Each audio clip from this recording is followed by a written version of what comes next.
दोस्तों नमस्कार। अर्पण जी के चैनल में एक बार फिर से आप लोगों का हार्दिक स्वागत है। और आज हम लोग एक महत्वपूर्ण क्लास की तरफ चल रहे हैं, अलंकार। जो आज हम अलंकारों को सही तरीके से पढ़ेंगे, क्योंकि अभी तक जितनी बार हम लोगों ने अलंकार पढ़े हैं, कहीं न कहीं पुस्तकों में इतना विस्तृत तरीके से दिया है, 10-10 पेज भर जाते हैं, उसके बाद भी अलंकार समझ में नहीं आते हैं। फाइनल टाइम में हम आप लोगों को एक शॉर्ट ट्रिक तरीके से अलंकार निकालना सिखाएंगे कि अलंकार निकाला कैसे जाता है। जितने सारे अलंकार हैं इन्हीं में से परीक्षा में आपकी पूछी जाता है। तो मेरा कहने का मतलब है, आज हम लोग इन्हीं 10 मिनट के अंदर हम लोग आज अलंकार को निकालना सीखेंगे कि अलंकार को कैसे निकाला जाता है, क्या परिभाषा होती है। वैसे तो आप देखते रहेंगे, किताबों में पढ़ेंगे, 10-10 पेज भर जाते हैं, सबसे बोरिंग लगता है अलंकार, समझ में नहीं आता। आज हम लोग इस तरीके से पढ़ेंगे, एक एक चीज को बिल्कुल क्लियरिटी से पढ़ेंगे और कम समय में। अगर आपने लास्ट टाइम में ये वीडियो देख लिया तो उसके बाद आपका अलंकार निकल जाएगा, ये पूरी गारंटी है। बस आप मन लगा के देखना। तो सबसे पहले हम बात करेंगे अलंकार। अलंकार क्या है? अलंकार का अर्थ है आभूषण, गहना। अलंकार का अर्थ क्या है? आभूषण या गहना। काव्य की जो शोभा बढ़ाते हैं उनको हम अलंकार कहते हैं।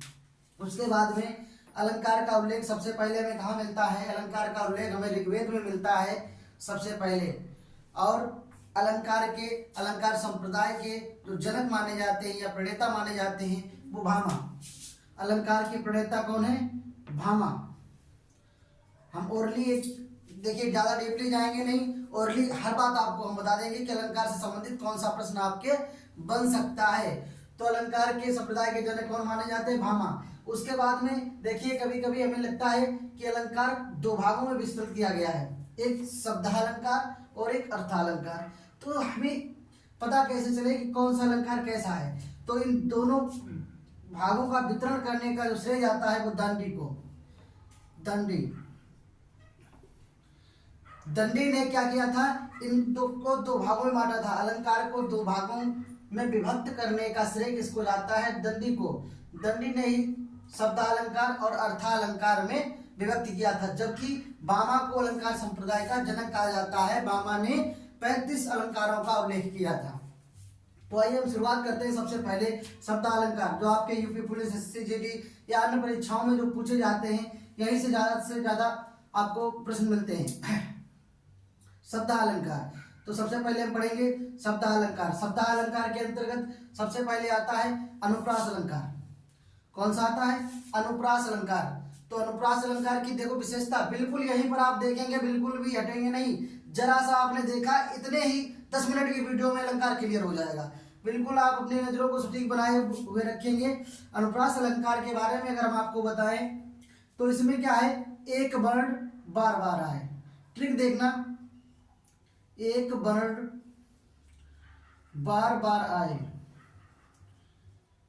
एक वर्ण बार बार आए तो क्या होता है? वहां पर अनुप्रास अलंकार होता है। हमें ट्रिक क्या है? देखो सामने देखो, ज्यादा पेज भरने की जरूरत नहीं है, कहीं किताब में ढूंढने की जरूरत नहीं है। जो कुछ भी है बिल्कुल प्रत्यक्ष रूप से सामने है।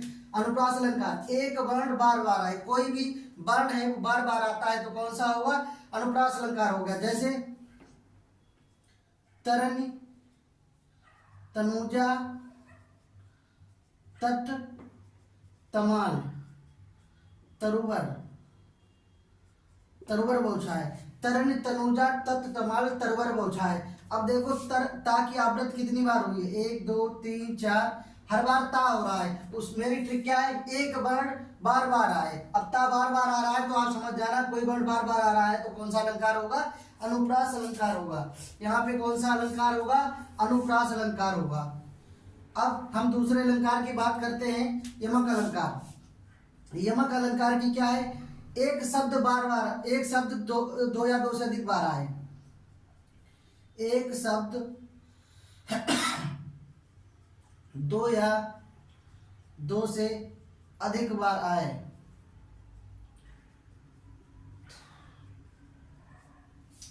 देखिए उस अनुप्रास अलंकार में क्या होता है? एक वर्ण बार बार आए। इसमें क्या होता है? एक शब्द दो या दो से अधिक बार आए और उसका अर्थ अलग हो, उसका अर्थ अलग हो, क्या होगा? यमक अलंकार होता है। अब जैसे हम एग्जाम्पल के थ्रू समझेंगे। इसके एग्जाम्पल देखिए, पहला एग्जाम्पल है काली, काली घटा का घमंड घटा, काली घटा का घमंड घटा।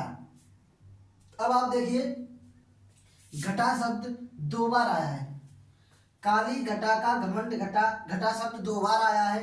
पहले का अर्थ काली घटा जो आप समझते हैं बादल के समय होती है, और दूसरे का घमंड घटा, किसी का घमंड कम हो जाना। तो दोनों अलग अलग हैं। क्या है? एक शब्द दो या दो से अधिक बार है। देखो घटा सेम है, लेकिन क्या है, दोनों का अर्थ अलग अलग है। तो क्या हो जाएगा यहाँ पर? यमक अलंकार हो जाएगा। दूसरा एक एग्जाम्पल है, सजना है मुझे सजना के लिए, सजना है मुझे सजना के लिए। अब देखिए, एक सजना ये हो गया और एक सजना ये हो गया। शब्द एक जैसे ही है, लेकिन दोनों का अर्थ अलग अलग प्रयोग हो रहा है। एक सजना होता है, आप जानते ही हैं, हाँ, जिन लोगों की शादी हो गई होगी वो लोग जानते होंगे सजना, और दूसरा होता है सजना संवरना। तो दो शब्द आए और दोनों का अर्थ अलग है, इसलिए यहाँ पर क्या होगा? यमक अलंकार होगा। इसका यमक अलंकार का एक तीसरा एग्जाम्पल है, बहुत ही फेमस है, इसको बताने की जरूरत नहीं है। कनक कनक से सौगुना मादकता दिखाए, और बापाय बोरा है जगवा पाय बोरा है, ठीक है, वो सबको पता होता है। उसके बाद तीसरा हम देखेंगे,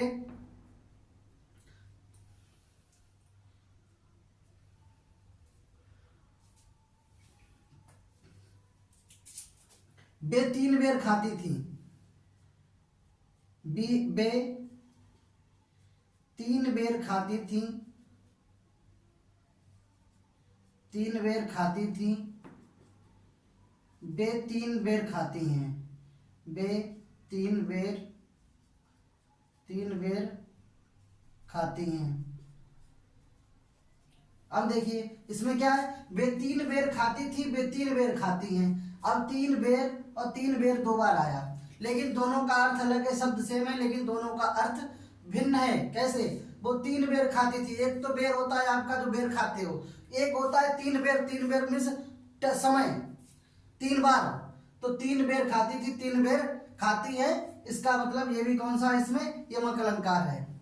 उसके बाद में एक और एग्जाम्पल यमक अलंकार का पूछा जाता है, वे नग्न जड़ाती थी, वे नग्न जड़ाती हैं, वे नग्न जड़ाती थी, वे नग्न जड़ाती हैं, वे नग्न जड़ाती थी, वे नग्न जड़ाती हैं। तो ये भी किसका? यमक अलंकार के हो गए। ये चारों बहुत ही महत्वपूर्ण एग्जाम्पल हैं किसके? यमक अलंकार के। पहला कौन सा था? काली घटा का घमंड घटा। दूसरा था हमारा सजना है मुझे सजना के लिए। तीसरा था हमारा कनक कनक से सौगुनी मादकता दिखाए। चौथा हमारा एग्जाम्पल है, वे तीन बेर खाती थी, वे तीन बेर खाती हैं। उसके बाद में वे नग्न जड़ाती हैं, वे नग्न जड़ाती हैं। तो ये हमारे एग्जाम्पल हो गए किसके? यमक अलंकार के। अब हम लोग देखेंगे श्लेष अलंकार। अब हम लोग देखेंगे श्लेष अलंकार। अगर आपने इतनी वीडियो देख ली बिल्कुल सही तरीके से, तो आपका अलंकार निकल जाएगा, बिल्कुल सरल हो जाएगा। बिल्कुल ध्यान से पढ़िए, इतनी ट्रिकी तरीके से बता रहे हैं, आप समझ लो। श्लेष अलंकार, श्लेष का अर्थ होता है चिपका। श्लेष का अर्थ होता है चिपका। एक शब्द एक बार आए और अर्थ अनेक निकले। एक शब्द एक बार आए, एक बार आए और अर्थ अनेक निकले। एक शब्द एक बार आए और उसके अर्थ अनेक निकले, वहां पर कौन सा अलंकार होता है? श्लेष अलंकार होता है। वो कौन सा एग्जाम्पल है? पानी गए न उबरे मोती मानुष चोर। पानी गए न उबरे मोती मानुष चूर्ण। तो इसमें कौन सा अलंकार है? यही एग्जाम्पल सेम अगर आपने देख लिया, सेम एग्जाम्पल भी पूछे जा सकते हैं। दूसरा एक है सुवर्ण को खोजत फिरे कवि व्यभिचारी चोर। सुवर्ण को खोजत फिरे कवि व्यभिचारी चोर। सुवर्ण को खोजत फिरे कवि व्यभिचारी चोर। ठीक है, इन दोनों पंक्तियों में कौन सा अलंकार है? श्लेष अलंकार है। दोनों पंक्तियों का ध्यान रखना, सेम पंक्तियां आपको मिल सकती हैं। श्लेष का अर्थ आप जान लीजिए, एक शब्द एक ही बार प्रयोग होगा, उसके अर्थ अनेक निकलेंगे, तो वहां पर होता है श्लेष अलंकार। इसकी विशेषता आप ध्यान रखिए। उसके बाद में अब हम पुनरुक्त अलंकार की बात करते हैं। पुनरुक्त का मतलब क्या होता है? पुनरुक्त, एक शब्द दो बार आए किंतु उसका अर्थ एक ही रहे। एक शब्द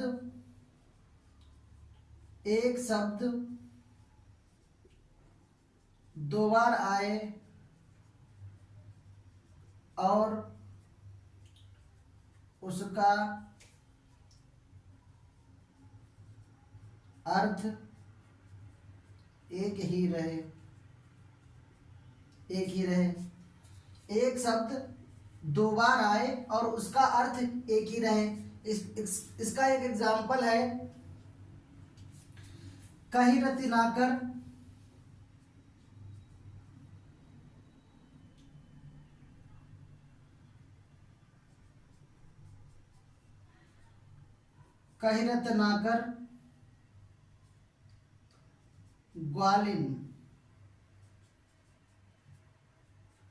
ग्वालिन की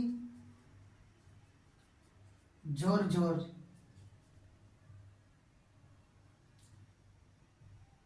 यहां पे थोड़ा स्पेस कम है तो यहां पे लिख देते हैं झोर झोर। कही रत नाकर की ग्वालिन की झोर झोर, दौर दौर दौर दौर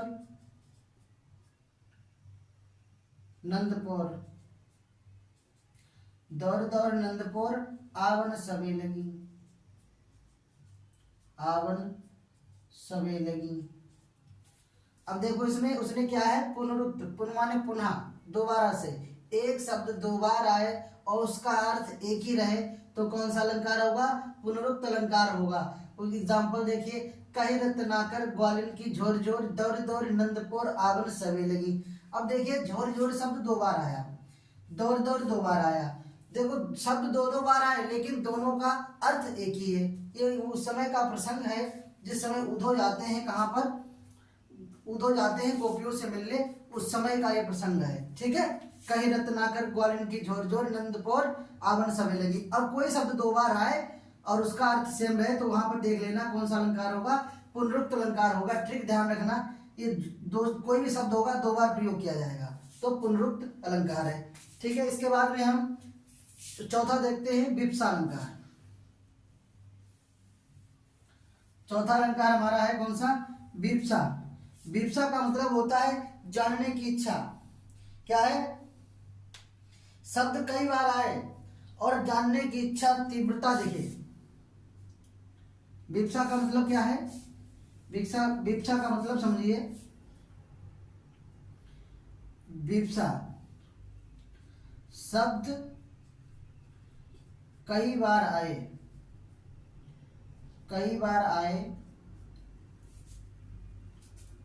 और जानने की इच्छा में तीव्रता दिखाई दे, तीव्रता दिखाई दे। समझ जाना कौन सा अलंकार है? विप्सा अलंकार है।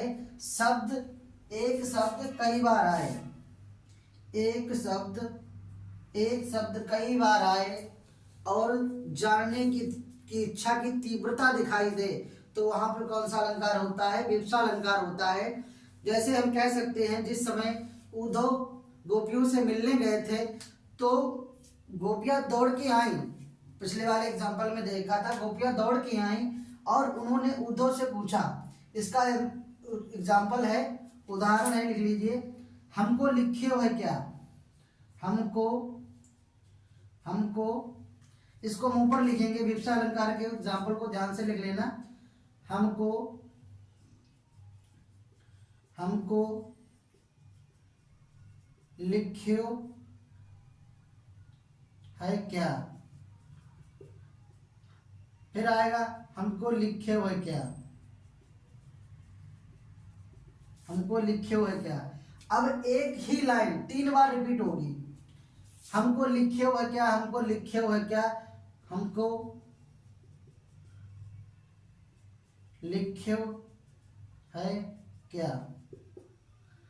आपके सब कहने लगी, आपके सब कहने लगी। बात को समझो।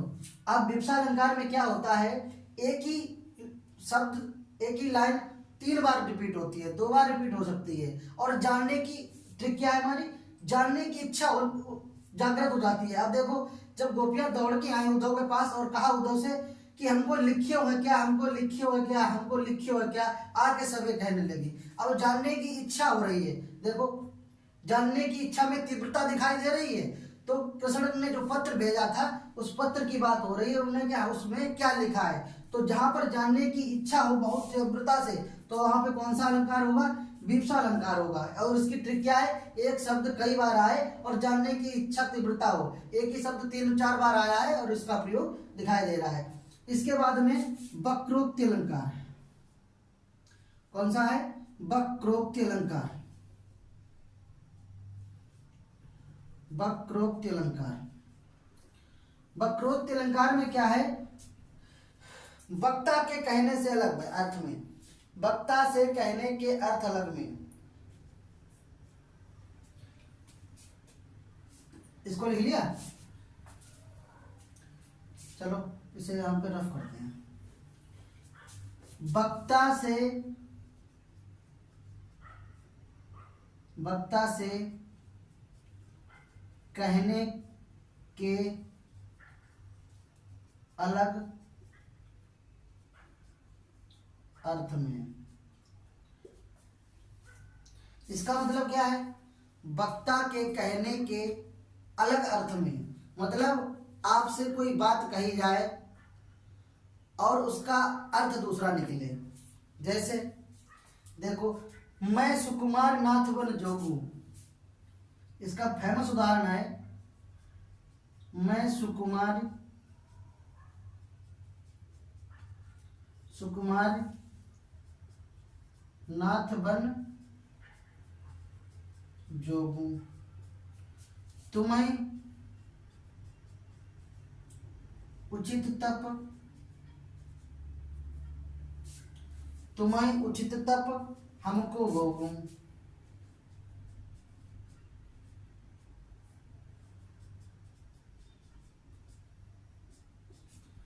मैं सुकुमार नाथ बन जोगूं, तुम्हें उचित तप हमको भोगूं।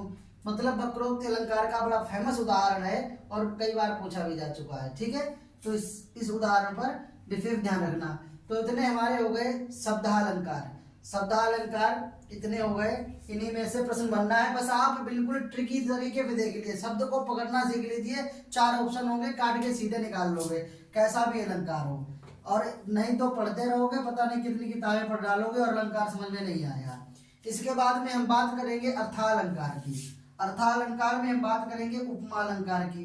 इसकी परिभाषा क्या है, उपमेय में उपमान की तुलना की जाए। जहां कहीं पर तुलना की बात आ जाए तो समझ जाना कौन सा अलंकार होगा, उपमा अलंकार होगा। उपमा, जब उपमेय में उपमान की क्या की जाए, तुलना की जाए, तो समझ जाना कौन सा अलंकार होगा, उपमा अलंकार। एक से दूसरे की तुलना की जाए, जहां कहीं पर एक से दूसरे की तुलना की जाए, कौन सा होगा, इसका उपमा अलंकार होगा। इसका उदाहरण है पीपर, पात, पीपर पात सरिस मंडोला। पीपर पात सरिस मंडोला। अब देखो उसने क्या कहा है, पीपर के पत्ते के समान मन डोल रहा है। किसकी तुलना कर रहा है, इधर पीपर और इधर मन, दोनों की क्या हो रही है, तुलना हो रही है। तो पीपर पात, और इसकी एक तरीका है, ये बहुत ही मतलब गहन बात है, नहीं समझ पाओगे, हर किताब में ढूंढने से भी नहीं मिलेगा। इनको निकालने के लिए दो ट्रिक आपको अगर बताएं तो समझ लेना। उपमा अलंकार में निकालने का या अंत वाला शब्द या तो विशेषण होगा या क्रिया होता है। दो बातें ध्यान रखना, अंतिम शब्द, अंतिम शब्द या तो विशेषण हो या क्रिया हो, कहीं पर भी मिल जाए समझ जाना इसमें कौन सा अलंकार होगा, उपमा अलंकार होगा। जैसे राम, राम सूर्य के समान, सूर्य के समान तेजस्वी है। राम सूर्य के समान क्या है, तेजस्वी है। अब देखो तुलना तो दिखाई दे रही है हमें, राम क्या है, राम की तुलना सूर्य के से की गई है, तो तुलना हो गया, समझ में आ गया उपमा अलंकार है। लेकिन अब हमें ये चेक करना है कि विशेषण या क्रिया में से, मान लीजिए थोड़ी देर के लिए हम नहीं कर पा रहे तुलना, हमें नहीं आता है, तुलना हो ही नहीं पा रही है, तो हम क्या करेंगे, पीछे वाले वर्ड को देखेंगे, या तो विशेषण होना चाहिए या क्रिया होनी चाहिए, उपमा हो जाएगा। तो इसने क्या देखा है, तेजस्वी। अब देखिए तेजस्वी क्या होता है, विशेषण होता है, मतलब किसी की विशेषता बताओगे तो क्या कहलाता है, विशेषण। आप जानते ही हैं, किसी की विशेषता बताने वाले, संज्ञा सर्वनाम की विशेषता बताने वाले शब्द को क्या कहते हैं, विशेषण कहते हैं। अब उसने क्या तेजस्वी निकल आया, तो किसकी विशेषता बता रहे, राम की, तो विशेषण निकला, समझ जाना उपमा अलंकार हो गया, या तो अंतिम वर्ड क्रिया हो या विशेषण हो। उसके बाद में अब हम बात करते हैं रूपक की। रूपक की बात करें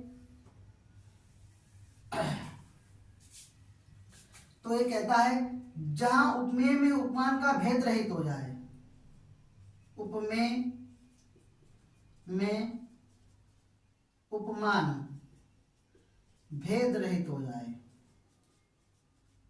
क्या हो जाए, भेद रहित हो जाए, वहां पर क्या, कौन सा अलंकार होता है, रूपक अलंकार होता है। इसका बहुत ही फेमस, मतलब बहुत ही प्रसिद्ध कह सकते हैं उदाहरण है, चरण कमल बंदो हरिराई। कौन सा है, चरण कमल बंदो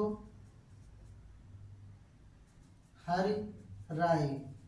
अब ये कम से कम 1000 बार पूछा जाने वाला प्रश्न है, ये एग्जाम्पल बहुत बार पूछा जा चुका है। तो ऑप्शन से करना सीख लो, 4 ही ऑप्शन मिलेंगे, ज्यादा तो मिलेंगे नहीं। निकालना, सारी परिभाषाएं पता है, एक आध नहीं पता होगी उसको भी काटना चाहो तो निकाल सकते हो अलंकार।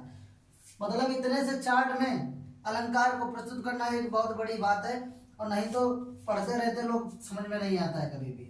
अब हम बात करेंगे उत्प्रेक्षा अलंकार की। उत्प्रेक्षा की अगर हम बात करें तो हमारे इसके कीवर्ड हैं या टैग वर्ड कह सकते हैं, इसके कौन कौन से हैं, जनु जानहु, मनु मानहु।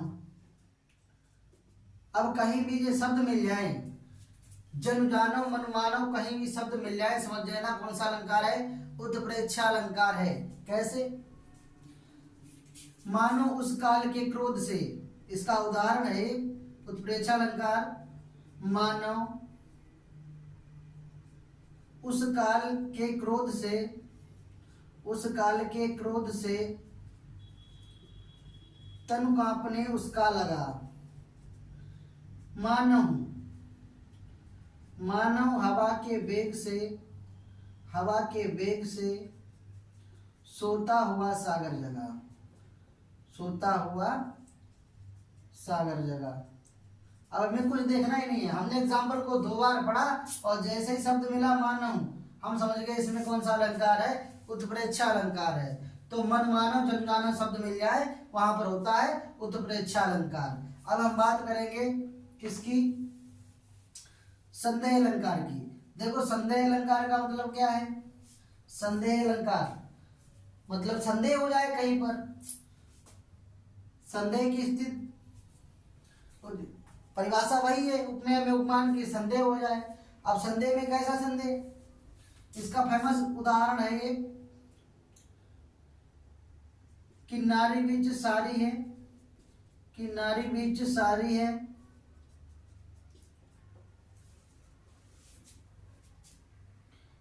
कि सारी बीच नारी है, कि सारी बीच नारी है, कि नारी की ही सारी है, कि नारी की ही सारी है,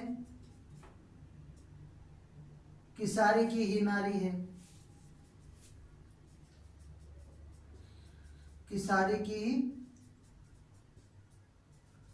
नारी है। अब इसमें कुछ क्लियर नहीं हो रहा है, संदेह की स्थिति लग रही है, कोई भी उदाहरण दिया होगा उसमें संदेह की स्थिति लगे, समझ जाना कौन सा अलंकार है, संदेह अलंकार है। कुछ क्लियर ना हो, 2 बार लाइनें पढ़ना, क्लियर ना समझ में आ रहा हो क्या हो सकता है, और संदेह की स्थिति लग रही हो कि नारी बीच सारी है, कि सारी बीच नारी है, कि नारी की ही सारी है, तो अब समझ जाना कौन सा अलंकार है, संदेह अलंकार है। अब हम बात करेंगे भ्रांतिमान। देखो भ्रम, एक था संदेह और एक है भ्रम। तो संदेह में क्लियर होता है, अंत तक क्लियर रहता है, लेकिन भ्रांतिमान में, भ्रम में क्लियर नहीं हो पाता है। बात समझ में आई? इसका कौन सा उदाहरण है? बहुत ही फेमस उदाहरण है इसका, बीज दांडिम का समझकर, बीज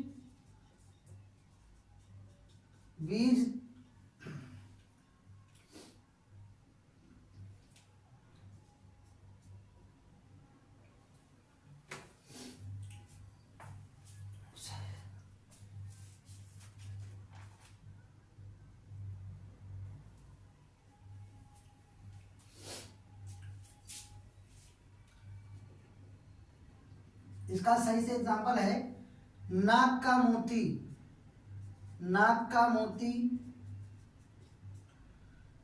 नाक का मोती अधर की क्रांति से, नाक का मोती अधर की क्रांति से बीज दाढ़िम का समझकर, बीज दाढ़िम का समझकर भ्रांति से, भ्रांति से, नाक का मोती अधर की क्रांति से बीज दाढ़िम का समझकर भ्रांति से सहसा, सहसा हुआ, सहसा हुआ सुख मौन है। यह सुख है, यह सुख है या कौन है?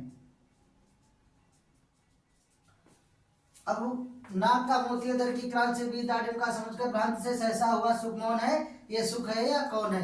देखिए अब इसमें भ्रम की स्थिति उत्पन्न हो गई है कि अधर मीन्स होते होंठ और नाक का मोती, नाक के ऊपर जो फूल था, मोती का फूल है, उसमें होंठ में जो गुलाबी होंठ हैं, तो गुलाबी होंठों की परछाई जब नाक के उस पे पड़ी तो तोते ने देखा ये दूसरा तोता, दाढ़ी मीन्स क्या होता है?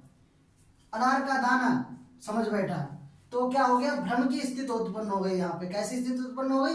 भ्रम की स्थिति उत्पन्न हो गई। इसलिए कौन सा अलंकार?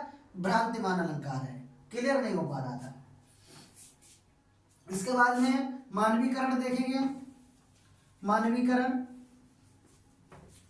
मानवीकरण की ट्रिक क्या है? इसमें मानवीकरण की बात करें तो मानवीकरण में हमेशा प्राकृतिक चीजों का वर्णन होता है। इसमें किस चीज का वर्णन होगा? प्राकृतिक चीजों का। कहीं भी अगर आपको पेड़ पौधे या फूल, प्राकृतिक चीजों का कहीं भी अगर आपको वर्णन मिले तो आप समझ जाना क्या हो सकता है यहाँ पर आपका होगा मानवीकरण अलंकार। और प्राकृतिक चीजें आप समझते ही हैं, पेड़ पौधे, जंगल, पुष्प, जो भी प्राकृतिक चीजें दिखाई दें वहां पर आप क्या करेंगे, मानवीकरण अलंकार करेंगे। तो इसकी हमारी ट्रिक क्या हो गई, प्राकृतिक चीजों का वर्णन, प्राकृतिक चीजों का वर्णन। बस इतनी ट्रिक काफी है आपके लिए। मानवीकरण में पेड़ पौधों का कहीं भी वर्णन हो, प्राकृतिक चीजों का वर्णन हो, तो यहाँ पर क्या होगा, मानवीकरण होगा। इसका एक उदाहरण है फूल हंसा, मानवीकरण का उदाहरण है फूल हंसा कलियां मुस्काई। अब देखो फूल क्या है, बस प्राकृतिक चीज है फूल, तो क्या निकल रहा है, मानवीकरण। फूल हंसा कलियां मुस्काई। उसके बाद में एक और उदाहरण है दूसरा, इसका लिख लो, इसका फूल हंसा कलियां मुस्काई।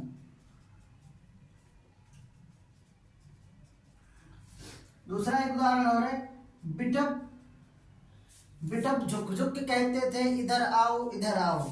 देखिए जब उद्धव राधा से मिलने गए थे या गोपियों से मिलने गए थे, तब वहां पे जो रास्ते से जा रहे थे तो दोनों तरफ क्या था, फुलवारी खड़ी थी और वो बीच से निकल रहे थे। तब वो जब बीच से निकल रहे थे तो दोनों पार जो कलियां थी, मतलब पेड़ थे, पौधे थे, वो कह रहे थे बिटप झुक झुक के कहते थे इधर आओ इधर आओ। तो उसका कहने का मतलब था, कलियां ये कह रही थी उद्धव से कि आप इधर आओ इधर आओ, मतलब कृष्ण ने आपको भेजा है तो मेरे पास आओ। तो इसकी लाइनें बड़ी प्रसिद्ध लाइनें हैं, बिटप झुक झुक के कहते थे, झुक झुक के कहते थे इधर आओ इधर आओ। तो प्राकृतिक चीजों का बिटप मीन्स पौधा। तो जहां कहीं भी प्राकृतिक चीजों का वर्णन हो, आप मानवीकरण अलंकार को कह सकते हैं। किसको कहते हैं, मानवीकरण अलंकार को कर सकते हैं। एक और उदाहरण है, मालिन आवत देखकर, मालिन आवत देखकर कलियन करी पुकार। मालिन आवत देखकर कलियन करी पुकार, फूले फूले चुन लिए काले हमारी बार। मालिन आवत देखकर कलियन करी पुकार, फूले फूले चुन लिए काली हमारी बार। अब मतलब उनका कहने का मतलब था कि माली को आते देखा उन्होंने और कलियां एक दूसरे से कहने लगी कि आज इनको चुन लो, कल हमारा नंबर है। मालिन आवत देखकर कलियन करी पुकार, फूले फूले चुन लियो काले हमारी बार। इसके उदाहरण बड़े सिंपल तरीके से निकल आते हैं और इसमें क्या होता है, मानवीकरण अलंकार होता है। इसके बाद में हम बात करेंगे अब अतिशयोक्ति की, अतिशयोक्ति अलंकार। देखिए आप अगर बड़े तरीके सीख रहे, इतने चार्ट से आपने एक आधे घंटे का वक्त निकाल दिया, तो ये बहुत बड़ा चैप्टर था, तो मैंने बिल्कुल थोड़े से टाइम में समेट दिया है। अतिशयोक्ति अलंकार, अतिशयोक्ति की क्या विशेषता है, लोक सीमा से बढ़ा चढ़ाकर बात कही जाए, लोक सीमा से बढ़ा चढ़ाकर बात को कहा जाए, लोक सीमा से बढ़ा चढ़ाकर बात को कहा जाए। तो वहां पर क्या होता है, कौन सा अलंकार होता है, कौन सा अलंकार होता है, अतिशयोक्ति अलंकार होता है। पानी परात हाथ छुओ नहीं, नैनन के जल से पग धोए। अब देखिए आपको संयुक्त अतिशयोक्ति दिखाई दे रही है। अतिशयोक्ति बहुत जल्दी समझ में आ जाता है, कितनी बढ़ा चढ़ा के बात कही गई है कि पानी परात हाथ छुए नहीं, नैनन के पग से पग धोए। अब उन्होंने क्या किया, श्री कृष्ण ने जब सुदामा से मिलने गए थे, तब वहां का ये उदाहरण है, उन्होंने सुदामा जी के पैर देखते ही रहे, तब तक उनके आंसुओं से क्या, पैर धुल गए। तो इसमें अतिशयोक्ति अलंकार है। एक उदाहरण और है,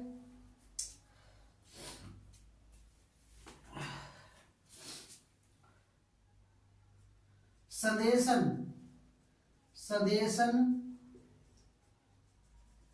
मधुबन कूप भरे। ये भी किसका, अतिशयोक्ति अलंकार का उदाहरण है। सदेशन मधुबन कूप भरे, मतलब इतने पत्र भेजे आपने कि कुआं भर गए। बताइए कितनी बड़ी मतलब अतिशयोक्ति बात है कि सदेशन मधुबन कूप भरे, कूप माने कुआं और सदेश माने पत्र। तो आपने इतने संदेश भेजे कि उनके कुआं भर गए। अब आप जानो कितने भेजे आपने। तो ये कौन सा है, अतिशयोक्ति अलंकार है। इसके बाद में अन्योक्ति अलंकार आता है। अन्योक्ति अलंकार बड़ा ही अलग टाइप का अलंकार है। इसमें क्या होता है, जब प्रत्यक्ष के माध्यम से अप्रत्यक्ष से बात करी जाए, प्रत्यक्ष के माध्यम से अप्रत्यक्ष को बात कही जाए। मान लीजिए हमें बात कहनी थी तुम्हारे पड़ोसी से, लेकिन मैंने क्या कहा, बात तुमसे कही, और आप भी जानते हैं हमसे कहा नहीं कहा है इनसे। तो प्रत्यक्ष के माध्यम से अप्रत्यक्ष से बात कही जाए तो वहां पर होता है अन्योक्ति अलंकार। नहीं पराग नहीं मधुर मद, इसका उदाहरण है नहीं पराग नहीं मधुर मधु, मधुर मधु, नहीं पराग नहीं मधुर मधु, नहीं विकास यही काल, नहीं विकास यही काल, काल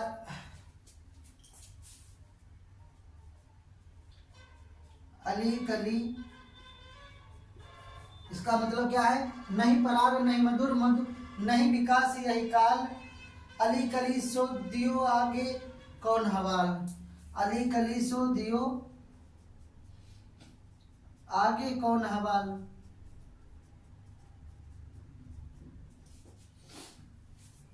नहीं पराग नहीं मधुर मधु, नहीं विकास यही काल, अली कली दियो आगे कौन हवाल।